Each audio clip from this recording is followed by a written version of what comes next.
E pra të dashur miqtë e mi, ja ku po ritakohemi këtë herë për të komentuar pak Juelën. Juela natën e mbrëmshme pas përfundimit të Prime-it të pati një plasje që realisht mua më trëmbi nga televizori. Shëndriti ka qenë natën e mbrëmshme në shënjestër.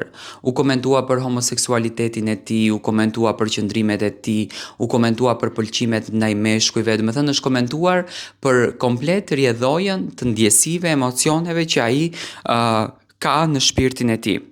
Ndoshta nominimet e hapura i bën banorët që të kuptojnë situatat ndryshe.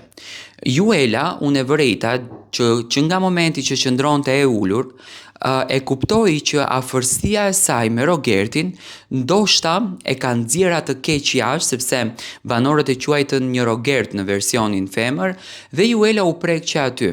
Por ajo e gjeti si arsye me Brikenën dhe Shëndritin, duke bërtitur dhe ulëritur që gjasme këto të dy kanë përdor historikun e familjes së saj.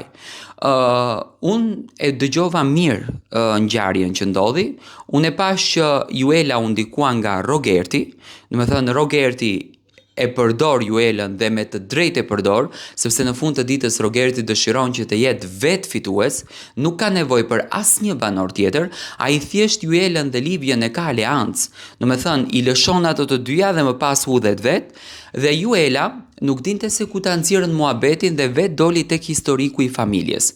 Shëndriti dhe Brikena nuk ja përmendën familjen Juelës. Nuk u përmend fare historia e saj. Mendoj që banorja e cila ka qenë më privilegjuar në historikun e saj ka qenë Juela. Por Juela mbrëm u tensionua aq shumë dhe u mundua që ta përdorën si situatë brenda shtëpisë. Por që këto banor kanë përmendur diçka apo kanë kërcënuar jetën e Juelës, kjo nuk ishte një gjë e tillë. Juela e vërejta se ndoshta u bë pak edhe xheloze për historikun e Mateos edhe Brikenës dhe ndoshta kjo pak e futi Juelën në mendime të ndryshme.